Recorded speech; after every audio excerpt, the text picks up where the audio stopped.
घना जंगल, चारों तरफ ऊंचे ऊंचे पेड़ और उनके बीचों बीच एक छोटा सा कच्चा घर। घर की दीवारें मिट्टी की बनी थीं और ऊपर खपरेल की छत थी। घर के बाहर छोटा सा आंगन था जहां मिट्टी का चूल्हा बना रहता था। उसी घर में 2 बहनें रहती थीं। बड़ी बहन का नाम था गीता और छोटी बहन का नाम सीता। माता पिता कई साल पहले बीमारी में चल बसे थे। तब से यह घर और जीवन की सारी जिम्मेदारी गीता और सीता पर आ गई थी।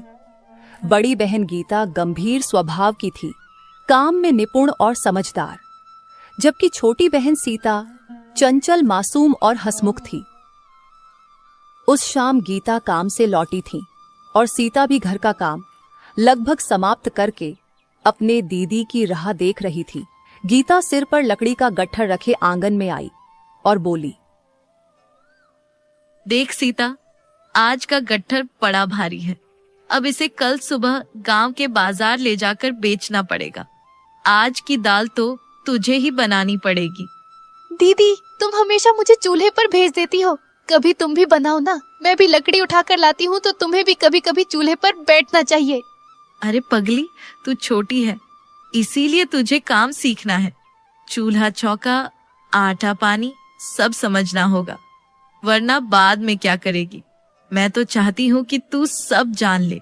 हाँ दीदी, मैं समझती हूँ, पर कभी कभी लगता है जैसे माँ हमारे साथ होती तो हमें यूं मेहनत न करनी पड़ती। कितना अच्छा होता, माँ हंसते हुए हमें रोटी परोसती और बाबा चौपाल से लौटकर हमारे लिए कुछ खाने के लिए मिठाई लाते। अरे तू फिर क्या वही बातें लेके बैठ गई। सीता, भगवान ने माँ बाबा को हमसे छीन लिया, लेकिन हिम्मत भी दी है। ये जंगल हमारा साथी है। देख, जब पेड़ों की पत्तियां सरसराती हैं तो मुझे लगता है जैसे बाबा की आवाज आ रही हो, और जब चूल्हे की आंच में धुआं उठता है तो ऐसा लगता है जैसे अम्मा पास बैठी हैं। हम अकेली नहीं हैं। दीदी, तुम हमेशा मुझे समझा देती हो। सच कहूँ, तुम्हारे साथ रहते हुए मुझे डर कभी नहीं लगता।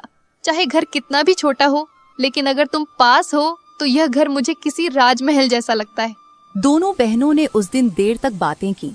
चूल्हे पर दाल पक रही थी और घर के बाहर जंगल का सन्नाटा गहराता जा रहा था। लेकिन उस छोटे से घर में बहनों की हंसी और उनके विश्वास से एक अलग ही उजाला फैला हुआ था।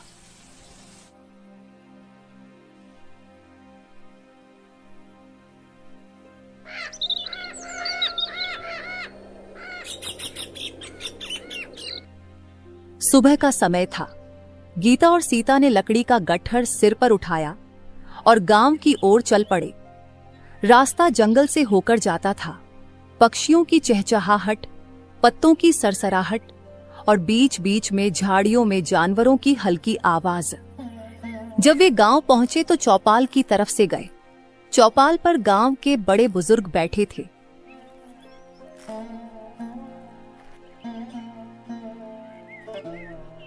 अरे गीता, सीता, आज फिर इतनी लकड़ियां लेके आ गए। ये भारी गट्ठर तुम दोनों अकेले कैसे ढो लेती हो? जंगल में डर नहीं लगता? बाबा, डर तो कभी कभी लगता है, पर हमें भरोसा है कि भगवान हमारे साथ है और जंगल हमारे लिए माता पिता जैसा है। वही हमें सहारा देते हैं। हाँ बाबा, हमें पेड़ों से फल मिलते हैं, नदी से पानी मिलता है, लकड़ी मिलती है। जो कुछ मिलता है हम उसी से संतोष कर लेते हैं। हमें डर नहीं लगता। अभी हम चलते हैं बाबा, हमें देर हो जाएगी। इन सब लकड़ियों को बाजार में बेच के भी आना होगा। चल सीता। ये बोल के दोनों लकड़ियों का गट्ठर लिए बाजार की तरफ निकल जाते हैं।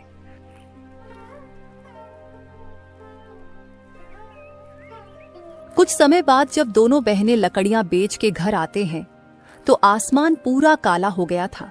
बरसात का मौसम था। शाम होते होते तेज आंधी शुरू हो गई। देखते देखते बारिश की धारें बरसने लगी। गीता और सीता अपने घर के अंदर बैठी थीं। दीदी, छप्पर टूट ही जाएगा लगता है। सुनो, बाहर तूफान में पेड़ों की हिलने की आवाज भी आ रही है। अब हम कहाँ रहेंगे? डर मत बहन, भगवान सब देख रहे हैं, और अगर घर टूट जाएगा तो हम फिर से बनाएंगे। हिम्मत रख, जब तक हम दोनों साथ हैं कोई संकट हमें तोड़ नहीं सकता। बारिश पूरी रात चलती रही। घर की दीवारें गीली हो गई लेकिन छप्पर को कुछ भी नहीं हुआ। बहनें रात की खाना खाकर कोने में एक दूसरे के पास बैठी रहीं। दीदी, मुझे डर लग रहा है। अगर दीवार भी भीग भीग के गिर गई तो हम कहाँ जाएंगे?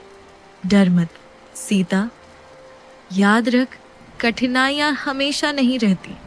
यह रात भी बीत जाएगी, सुबह सूरज निकलेगा और हम फिर से अपने इस घर में माँ बाबा के यादों के साथ जीने लगेंगे। और तू देख, छप्पर भी नहीं टूटा, तूफान अब रुक गया है, बस थोड़ी सी बारिश हो रही है। गीता ने सीता को थोड़ी सी हिम्मत देके उसको चुप करा दिया था, लेकिन पूरी रात दोनों बहनों को अपने घर की चिंता सता रही थी।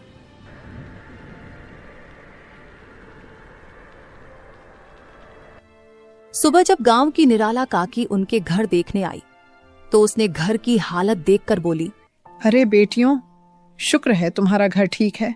मुझे और तुम्हारे काका को तुम दोनों की चिंता सता रही थी। पता नहीं दोनों बच्चियां इतनी तेज आंधी बारिश में कैसी होगी, लेकिन भगवान का शुक्र है तुम दोनों और तुम्हारा घर ठीक है। काकी, आप लोगों की आशीर्वाद और भगवान की कृपा से हमेशा की तरह ये घर बस गया और हम भी सुरक्षित हैं। और लगभग बारिश की मौसम खत्म होने ही वाला है, तो अब मन से थोड़े फिक्र कम होने भी लगी है। आप सब हमारे लिए माँ बाप जैसे हैं। अच्छा लगा कि आप हमारी हाल पूछने आए काकी। हमारा आशीर्वाद तो हमेशा रहेगा, लेकिन बेटी, हम तो कब से चाहते हैं कि तुम दोनों हमारे वहां आके रुको। इस जंगल के बीच तुम लोग इतने भी सुरक्षित नहीं लगते। नहीं काकी, आप तो जानते हैं, ये जमीन और घर माँ बाबूजी की आखिरी निशानी है। इसे छोड़कर हम कहीं नहीं जा सकते। हाँ, मैं जानती हूँ गीता, इसलिए तो तुम दोनों को ले जाने की तुम्हारे काका और मैं जिद नहीं करते। चलो बेटी, अभी मैं चलती हूँ। थोड़ी देर रुकिए ना काकी, चाय पी के जाते तो अच्छा लगता। नहीं नहीं बेटी, तुम लोग काम करो, मैं चलती हूँ। ये बोल के निराला काकी दोनों बहनों की हालचाल पूछ के वहां से चली जाती है और दोनों बहनें भी काम में लग जाती है। गीता पानी भरने नदी में जाती है और सीता रसोई के काम में लग जाती है।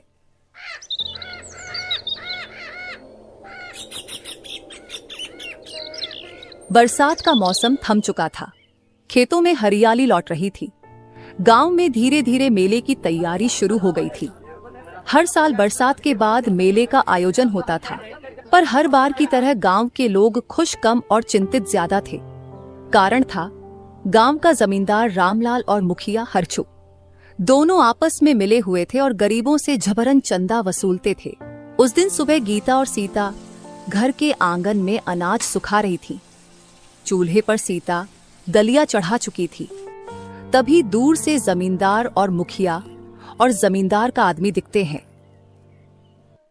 दीदी देखो तो, ये तो जमींदार और मुखिया हैं। यहाँ क्यों आ रहे होंगे? शायद वही होगा जिसकी मुझे आशंका थी। मेला नजदीक है और अब ये लोग चंदा मांगने आए होंगे, लेकिन चंदा मांगना नहीं, जबरदस्ती ऐंठना कहो। कुछ ही देर में जमींदार रामलाल और मुखिया हरखू एक नौकर के साथ आंगन में आ पहुंचे। रामलाल के चेहरे पर घमंड साफ झलक रहा था और हरखू इतराता चला आ रहा था। ओ गीता, सीता, हम आए हैं, थोड़ा आवाज लगाओ, गांव का मेला आने वाला है। हर घर से चंदा लेना है, गरीब अमीर सबको देना पड़ेगा। गीता ने नम्रता से आकर हाथ जोड़ लिया। जमींदार बाबू, हम तो दो अनाथ बहनें हैं, जैसे तैसे जंगल से लकड़ी बेचकर गुजारा करते हैं। हमारे पास इतना बचता ही कहाँ है कि चंदा दे सके। माफ कीजिएगा। ये सुन के रामलाल का चेहरा तमतमा गया। अरे ओ, हमें बहाने मत सुना। मेला गांव की इज्जत है। अगर तुमने चंदा नहीं दिया तो कल तुम्हारा नाम चौपाल पर खराब कर दूंगा। सबको बता दूंगा कि तुम दोनों बहनें गांव के काम में साथ नहीं देती। पिछले साल भी वही किया था तुम दोनों ने, लेकिन हमने तुम्हारी बातें मान ली थी। सीता अब तक चुप थी, मगर रामलाल के मुंह से ये सब बात सुन के वह बात सह नहीं पाई। जमींदार बाबू, गांव की इज्जत हमसे ज्यादा कौन समझेगा? हम भी तो गांव की ही बच्चियां हैं, लेकिन जो पेट भरने लायक अनाज मुश्किल से जुटाता हो, उससे आप सोना चांदी की तरह चंदा चाहते हैं? यह तो अन्याय है। हरकू मुखिया तुरंत बीच में कूद पड़ा। चुप रह लड़की, ज्यादा जबान मत चला। गांव के सम्माननीय व्यक्ति से कोई ऐसे बात करते हैं क्या? हम मुखिया हैं इस गांव के। हमें पता है किसके घर में कितना है। तू मत समझ कि तेरी गरीबी हमें नहीं दिखती। गरीब को हमेशा चुप रहना चाहिए और जो हुक्म दिया जाए मान लेना चाहिए। गीता ने गहरी सांस ली और शांत स्वर में बोली, मुखिया जी, हम आपकी इज्जत करते हैं, लेकिन जबरदस्ती चंदा लेना सही नहीं है। मेला गांव वालों की खुशी के लिए होता है, न कि किसी की ताकत दिखाने के लिए। हम चाहें तो अपने हाथों से मेला सजाने का काम कर देंगे, लेकिन चंदा देना हमारे लिए असंभव है। रामलाल और हरखू दोनों उनकी अपमान करते हुए बोले, सुना ना हरखू, ये लड़कियां हमें उपदेश दे रही हैं। इन्हें लगता है कि इनकी बात मानकर हम चंदा छोड़ देंगे। देखो लड़कियों, जमींदार और मुखिया की बात कभी टाली नहीं जाती, वरना नतीजा अच्छा नहीं होता। उनके धमकी और अपमान को देख के सीता को गुस्सा आ जाता है और गुस्से में बोलती है, नतीजा चाहे जो हो, हम अपना पेट काटकर आपका लालच पूरा नहीं कर सकते। आप बड़े हैं, आपसे झगड़ा नहीं करेंगे, लेकिन सच यही है कि गांव वालों के चंदे का हिस्सा मेले से ज्यादा आप लोगों के पेट में जाता है। आंगन में सन्नाटा छा गया। जमींदार और मुखिया को उनके इल्जाम लगाने पर बहुत गुस्सा आया और हरखू ने गुस्से में बोला, रामलाल जी, छोड़िए इन्हें। चलिए चौपाल पर इनका नाम चढ़ाते हैं और इनको मेले में प्रवेश करने से पाबंदी लगा देंगे। फिर देखेंगे गांव के लोग इनसे कैसा व्यवहार करते हैं। रामलाल ने ठंडी सांस लेकर कहा, ठीक है, हम अभी चलते हैं, लेकिन याद रखना लड़कियों, जमींदार की बात टालना आसान नहीं। आज नहीं तो कल तुम्हें हिसाब चुकाना ही होगा। इतना कहकर दोनों और उनका नौकर चले गए। गीता और सीता देर तक खामोश खड़ी रही। हवा में अजीब सा बोझिलपन था। दीदी, अब क्या होगा? अगर उन्होंने चौपाल पर हमारा नाम खराब कर दिया तो गांव वाले भी हमें ताने देंगे। हम तो पहले ही अनाथ हैं, सबके सामने और अपमानित होना पड़ेगा। डर मत बहन, सच का रास्ता हमेशा कठिन होता है, लेकिन हमें झुकना नहीं चाहिए। अगर हम आज हार गए तो कल यह जमींदार और मुखिया हम गरीब पर और जुल्म करेंगे। हमें डट कर खड़ा होना होगा। सीता ने अपनी दीदी की आंखों में देखा। वहां डर नहीं, बल्कि आग की तरह चमकता हुआ साहस था। उसने सिर हिलाया और बोली, हाँ दीदी, अब चाहे पूरा गांव हमें गलत समझे, पर हम सच से पीछे नहीं हटेंगे।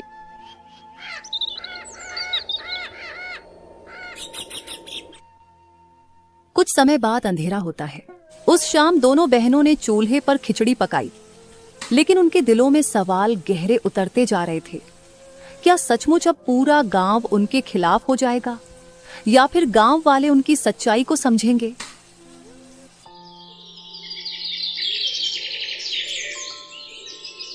अगली सुबह गीता और सीता कुछ लकड़ियों को साथ लेके गांव के बाजार जा रहे थे। तभी दोनों ने देखा कि जमींदार और मुखिया गांव के कुछ लोगों को जमा करके गांव के होने वाले मेले की बारे में बता रहे थे।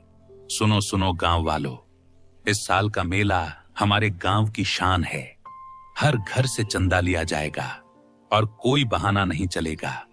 चाहे गरीब हो या अमीर, सबको देना पड़ेगा। हाँ, और जिसने चंदा देने से इनकार किया उसका नाम गांव में बदनाम किया जाएगा। उसकी जमीन जायदाद पर भी बुरा असर पड़ेगा। याद रखो, मेरा हुक्म टल नहीं सकता। लोग चौपाल पर सहमे सहमे खड़े थे।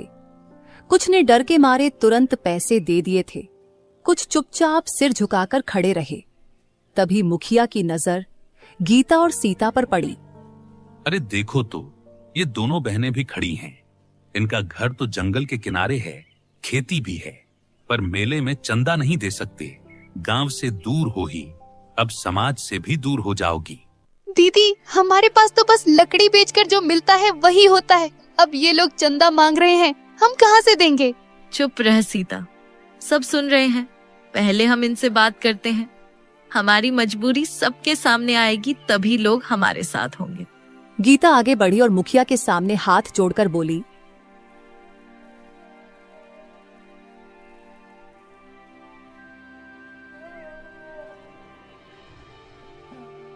मुखिया जी, जमींदार बाबू, हम तो दो अनाथ बहनें हैं। जो मिलता है उसी से पेट पालते हैं। ये सब गांव वालों के साथ आप भी जानते हैं।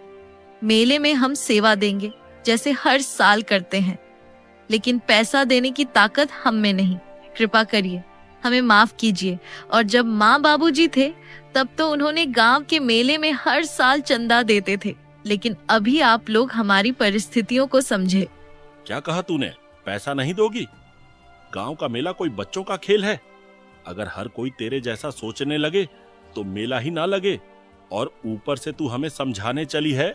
हाँ गीता, तू अपने आप को बहुत सयानी समझती है, लेकिन मत भूल गांव में हमारी चलती है। तेरे घर की जमीन भी जंगल के किनारे है। अगर हम चाहें तो तेरे लिए रास्ता बंद करवा दें, तब देखना तू लकड़ी बेचने भी नहीं जा पाएगी। गांव वाले ये सब सुन रहे थे, पर डर के मारे कोई बोलने की हिम्मत नहीं कर रहा था। सीता डर रही थी, लेकिन गीता का चेहरा और कड़ा हो गया। जमींदार बाबू, हम गरीब हैं, लेकिन डरपोक नहीं। आपने सही कहा, गांव का मेला सबका होता है, लेकिन क्या मेला गरीबों के पेट काट कर होगा? अगर अमीर लोग दोगे तो ही मेला चल पाएगा। हम अनाथ बहनों से चंदा लेकर आप क्या अपनी इज्जत बढ़ाओगे? जो भी हो, हमारे हाथ से मेहनत का अन्न उठता है, दूसरों का हक नहीं छीनते। आप चाहें तो हमें मेले की सेवा से भी निकाल दीजिए, पर जबरदस्ती चंदा नहीं देंगे। गीता की बात सुनकर चौपाल पर सन्नाटा छा गया और सीता भी आगे आके बोलती है, हाँ दीदी सही कह रही हैं। हम तो मेले में हर साल पानी भरते हैं, मंदिर की सफाई करते हैं, यही हमारी भेंट है। लेकिन पैसे वो तो हमारे पास है ही नहीं। और ये बात हम भी जानते हैं। आखिर बात सिर्फ चंदे की नहीं है, जो हर साल आप दोनों हम बहनों को चंदे के नाम पे परेशान करते हो। जमींदार का चेहरा लाल हो गया। सीता की बात उसके सीधे दिल पे आ लगी थी। वो समझ गया कि सीता क्या कहना चाहती है। अरे ओ लड़की, बहुत जुबान चल रही है तेरी। थोड़े आवाज नीची करके बात कर। ये जो गांव के लोगों के सामने साहस दिखा रही है, याद रख, बाद में ये लोग तुझे बचाने नहीं आएंगे, तब खूब तमाशा देखेंगे हम। जमींदार बाबू, बच्चियां सच कह रही हैं। इनका हाल सबको पता है। इनसे जबरदस्ती चंदा लेना ठीक नहीं। जो सेवा ये बहनें करती हैं, वही सबसे बड़ा दान है। अरे चुप रहो तुम, तुम्हारी बातों से काम नहीं चलेगा। यहाँ जमींदार की हुक्म चलता है।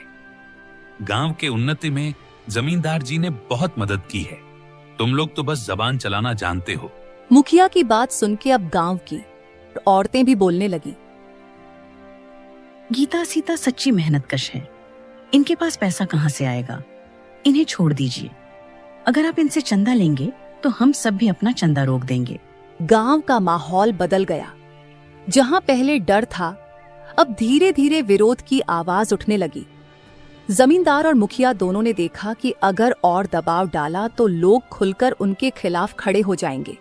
ठीक है, ठीक है, इन बहनों से हम कुछ नहीं लेंगे, लेकिन याद रखना, जिसने जमींदार की बात टाली उसका भला कभी नहीं हुआ। यह कहकर वह अपने नौकर और मुखिया को लेकर आगे बढ़ गया। मुखिया ने जाते जाते गीता और सीता पर तिरछी नजर डाली, मानो कह रहा हो कि यह मामला यहीं खत्म नहीं हुआ है। सीता थोड़ी सी डरी हुई होती है। उसने गीता से कहा, दीदी ये लोग दुश्मनी पर उतर आएंगे, मुझे डर लग रहा है। डर मत सीता, आज हमने सच कहा है। अगर हम झुक जाते तो कल ये लोग और भी दबाव डालते। सच बोलने से डरना नहीं चाहिए। हाँ, मुसीबतें आएंगी, पर अगर गांव हमारे साथ हुआ तो हमें कोई नहीं हरा पाएगा। गांव वाले जमींदार और मुखिया से डर के भी बहनों का साथ दिया था, और दोनों बहनों का हिम्मत देख के सब खुश होते हैं। लेकिन गांव वालों का साथ पाकर भी उस रात दोनों बहनें देर तक सो न सकीं। जंगल की हवा में सरसराहट थी, लेकिन उनके दिल में तूफान था। गीता जानती थी कि असली लड़ाई अभी शुरू हुई है।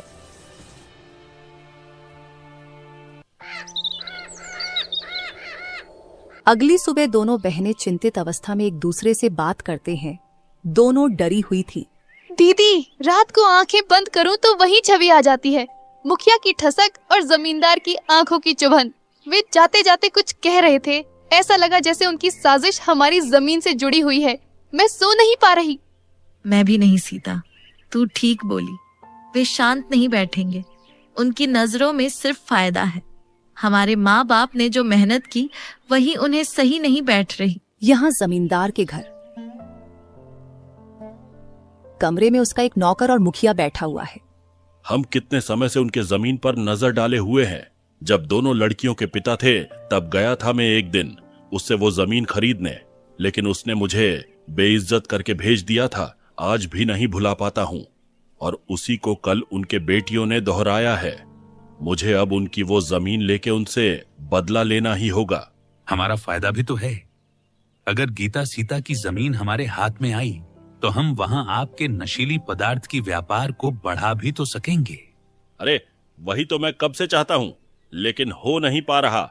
मेरे व्यापार के लिए वो जगह एकदम सही है। अब हमें ये मेले के नाम पे ही उन्हें वहां से खदेड़ने का मौका मिला है, और अगर गांव वाले भी उनके तरफ से बोले तो सबके सामने दोनों बहनों को कुछ पैसे देके उस जमीन से निकाल फेंकेंगे। यही सब बात करके सब ये योजना बनाकर दोपहर को ही बहनों के घर मुखिया और जमींदार अपने नौकर के साथ आते हैं। अब तुम्हें तुम्हारी बातों की सजा मिलेगा। तुमने जो मेले में अपना योगदान न देके पूरे गांव का अपमान किया है, उसका भुगतान करना ही होगा। अब बात चंदे की नहीं है। अब या तो ये जमीन छोड़कर यहां निकल जाओ या तो पूरी जिंदगी समाज से अलग रहो। तब तो तुमको कुछ हो भी गया तो समाज के नियमों के वजह से तुम्हें कोई पूछने भी नहीं आएगा। हमने कुछ भी गलत नहीं किया। यह हमारी माँ बाप की जमीन है। आप लोग कानून और लोगों का विश्वास का गलत फायदा मत उठाओ। हम जानते हैं जब जमींदार जी और आपकी नजर बरसों से हमारी इस जमीन पर थी, लेकिन हम आपको ये जमीन कभी नहीं देंगे। तो इसमें गलत ही क्या है? वैसे भी तुम दोनों इस जमीन का करोगे क्या? आखिर में दोनों को लकड़ियां ही तो बेचने जाना है। इससे अच्छा जमीन हमें देके निकल जाओ कहीं, और हम तुमको पैसे भी दे देंगे। हमें पैसों की जरूरत नहीं है। हम ये माँ बाबूजी की संपत्ति कभी नहीं छोड़ेंगे। जमींदार और मुखिया को दोनों बहनों की जिद देख के बहुत गुस्सा आया और मुखिया बोला, ठीक है फिर देखना अब तुम्हें समाज में कैसे बेइज्जत करता हूँ और समाज से कैसे निकाल फेंकता हूँ। फिर देखूंगा तुम लोग कैसे और कहाँ लकड़ियां बेच के घर चलाते हो। ये बोल के सब वहां से गुस्से से निकल गए। दोनों बहनों को ये सुन के बहुत डर लगता है और दोनों चिंतित होके गांव के रामधन काका के पास जाते हैं, जो कि उन्हें अपनी बेटी की तरह मानते थे। बेटियों, क्या हुआ? तुम दोनों थोड़े चिंतित लग रहे हो।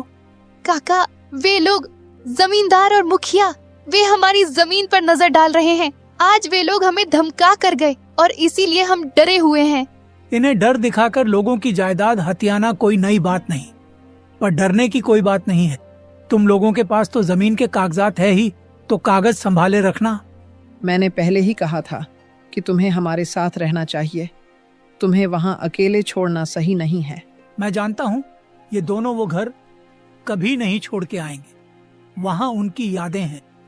ये दोनों भी अपने पिता जैसे ही हैं। लेकिन बेटियों, तुम लोग चिंता मत करो। मैं अभी ठाकुर हरि प्रताप के पास जाऊंगा और सब बताऊंगा। उनकी कई गांव में चलती है, उनसे ऊपर कोई नहीं है। हमारे गांव के मुखिया चुनना भी उनके ही हाथ में होता है। काका, क्या ठाकुर जी हमारा साथ देंगे?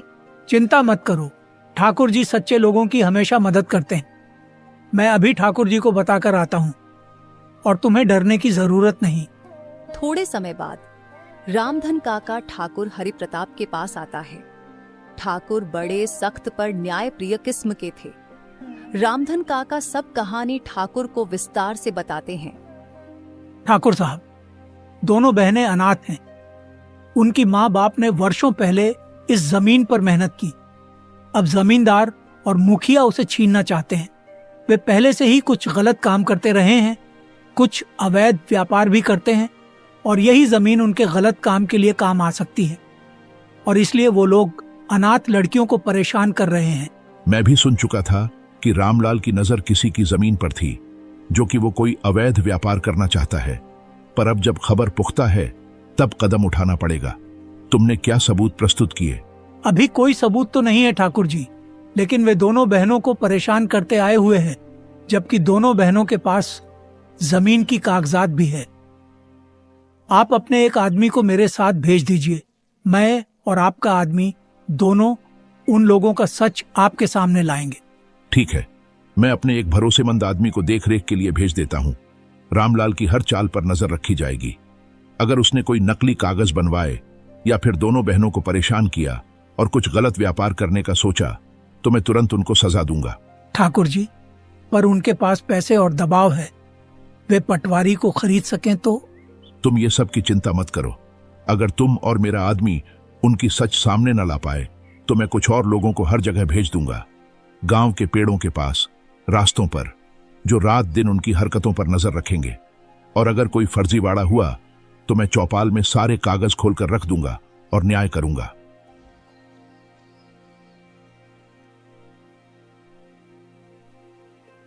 उसी रात रामधन काका और ठाकुर की आदमी ने जमींदार और मुखिया की निगरानी करते हुए सुना कि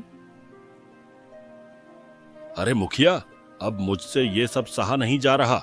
मेरा बहुत नुकसान हो रहा है। मुझे जल्दी से उन दोनों लड़कियों की जमीन लेनी होगी और व्यापार शुरू करना होगा। हाँ, सब्र तो मुझसे भी नहीं हो रहा, लेकिन क्या करूं, दोनों लड़कियां बहुत जिद्दी है, नहीं मानेगी। कैसे नहीं मानेंगे? उनको उनकी ही भाषा में समझाना होगा। दोनों को आज रात ही जाके निकाल फेंकते हैं। बहुत मुंह चलता है उनका। अब हम हाथ चलाएंगे, फिर देखता हूँ डर के मारे अपनी जमीन कैसे नहीं देते हैं। तभी रामधन और ठाकुर का आदमी उनके सामने आते हैं और उनसे गुस्से में बोलते हैं, हम भी देखते हैं कैसे क्या कर लेते हो। बच्चियों को अकेला समझा है क्या? ये देखो ठाकुर, हरि प्रताप जी का आदमी। अब तुम दोनों की खैर नहीं, अब तो तुम लोगों की सच्चाई सबको पता चलेगा। मेले के नाम पे क्या क्या गलत योजना बनाते हो, अकेली लड़कियों को परेशान करते हो। ये बोल के रामधन और ठाकुर का आदमी तुरंत ठाकुर को सूचना देने जाता है और यहाँ जमींदार और मुखिया की चेहरे का रंग उड़ जाता है, जैसे उन्हें एक झटका लग गया था। एक पल में दोनों की सब योजना खत्म हो गई थी। रामधन काका और ठाकुर की आदमी ने ठाकुर को सब बताया और तब ठाकुर को बहुत गुस्सा आया। ठीक है, अब मैं समय तय कर रहा हूं। कल चौपाल में मैं सब खोल दूंगा। सारे लोगों को यहीं लेके आ जाना। मैं तो पहले से उनके कर्मों को भांप रहा था, लेकिन मेरे पास कोई सबूत नहीं था। लेकिन अब मेरे खुद के आदमी ने ही सब देखा और सुना है, तो अब उनको मैं नहीं छोड़ूंगा। उनको सबके सामने धमकाकर उनकी सच्चाई सबके सामने बाहर लाऊंगा।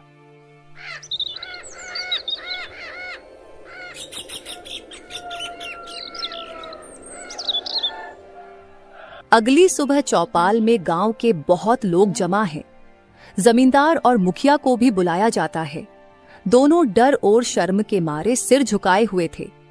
ठाकुर उठते हैं और बोलते हैं, रामलाल, मुखिया, तुमने अपने बैसाखी दिखाकर काफी भय फैलाया, पर आज हम सबके सामने यह फैसला होगा, सत्य क्या है और झूठ क्या। तुम लोग खुद से सब सच बोलोगे तो तुम्हें कम सजा होगा, और अगर मुझे निकलवाना पड़ा तो बात बहुत गंभीर होगी। जमींदार और मुखिया के पास सच बोलने के सिवा और कुछ रास्ता नहीं था। वे जानते थे कि ठाकुर को सब सच पता है और सबूत के तौर पे पिछले रात का घटना है, और इसीलिए दोनों ठाकुर के सामने गिड़गिड़ाने लगता है। ठाकुर जी, हमसे भूल हो गई। हमें दोनों बहनों से चंदा मांग के उनको परेशान नहीं करना चाहिए था। हमें माफ कर दीजिए।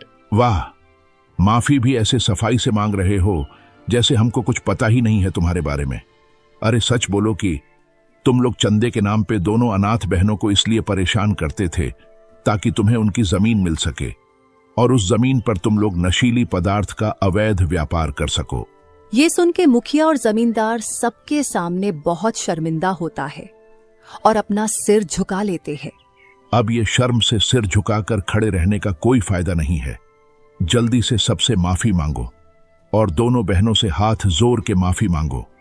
और तो और मुखिया, तुमको अब से गांव के मुखिया पद से निकाला जाता है, और जमींदार रामलाल, तुमको सजा के तौर पर गांव के मेले के लिए सब गांव वालों की चंदा तुमको देना होगा। ऐसा मत कीजिए ठाकुर जी, मैं अब से ये गलती दोबारा नहीं करूंगा। आप मुझे मुखिया पद से मत निकालिए। हाँ ठाकुर जी, मैं भी पूरे मेले का खर्चा नहीं उठा पाऊंगा। ऐसे तो मैं बर्बाद हो जाऊंगा। हम आगे से ये गलती नहीं करेंगे। हम पे दया कीजिए। ये सब मैं नहीं जानता। बहुत हो चुका तुम लोगों की मनमानी। अब तुमको कोई भी दूसरा मौका नहीं मिलेगा। मैं तो तुम दोनों की हरकतों को बहुत पहले से देख रहा था, लेकिन अब तुम्हारे गलतियों को नजरअंदाज नहीं किया जाएगा। ठाकुर उनकी एक नहीं सुनता और दोनों को सजा के तौर पर ठाकुर ने सबके सामने दोनों को बहनों के सामने माफी मंगवाई और हरखू को मुखिया पद से बहिष्कार किया और जमींदार को मेले का खर्चा अकेला उठाने को दिया। और मुखिया और जमींदार भी ठाकुर की बात टाल नहीं सके और ना चाहकर भी बात माननी पड़ी। कुछ समय बाद गांव के सब लोगों के अपने अपने घर जाने के बाद दोनों बहनें ठाकुर को शुक्रिया अदा करने लगते हैं। ठाकुर जी, आपने आज हमको सिर्फ न्याय नहीं दी, बल्कि आपने हमारी जिंदगी बचाई है। आप बहुत दयालु और न्यायप्रिय हैं। हाँ, दीदी ने सच कहा है। आपने आज हम दोनों बहनों का उद्धार किया है। आप नहीं होते तो ये दोनों जमींदार और मुखिया हमको हर साल परेशान करते रहते। अरे, इसमें धन्यवाद की कोई जरूरत नहीं है। ये सब मेरा काम है। बहुत से गांव मुझे मानते हैं और इसी मान को रखने के लिए मैं हमेशा सबकी मदद करता हूं। और अगर धन्यवाद देना ही है तो अपने रामधन काका को दो। इन्हीं को तुम दोनों को न्याय दिलाने का श्रेय जाता है।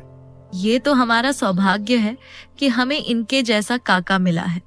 भले ही खून का रिश्ता ना हो, फिर भी इन्होंने खून के रिश्तों से हमेशा ज्यादा निभाया है। आपका बहुत बहुत शुक्रिया काका। आपका शुक्रिया काका। आप हमेशा हम पर अपना प्यार और आशीर्वाद बनाए रखना। अरे अरे, ये क्या बोल रहे हो तुम दोनों? भला अपनों से क्या ही शुक्रिया कहना। और वैसे भी मेरा और तुम्हारी काकी का आशीर्वाद और प्यार तुम दोनों पर हमेशा से था और रहेगा। बस ये शुक्रिया बोल के शर्मिंदा मत करो। यही सब बात करके सबके चेहरे पर हंसी आ जाती है और सब हंसी खुशी घर चले जाते हैं। घर पहुंचकर दोनों बहनें राहत की सांस लेते हैं और अपनी माँ बाबूजी की जमीन, घर और यादों को सही सलामत है ये सोच के दोनों की मन में शांति आता है। देख बहन, मैंने बोला था ना कि सच का रास्ता कठिन होता है लेकिन हमेशा अच्छा होता है। हम हमेशा माँ बाबूजी की दिखाई सच के राह पर चलते आए हैं, इसीलिए आज भगवान ने हमारी लाज और ये घर दोनों बचा लिया। पता नहीं आगे क्या क्या कठिनाई आएगी, लेकिन हमें ऐसे ही डट कर सामना करना होगा। हाँ दीदी, आप हमेशा से सही होती है और आज तो हमें माँ बाबूजी भी देख के खुश हो रहे होंगे, हम पे गर्व कर रहे होंगे। सही कहा बहन, माँ बाबूजी जहाँ है वहाँ से हमें देख के खुश हो रहे होंगे। यही सब संघर्षों को झेलने के बाद और दोनों के एक दूसरे के साथ देने से अब उनके जीवन में कठिनाई कम हो रही थी और दोनों की गांव में सम्मान बरकरार रहती है।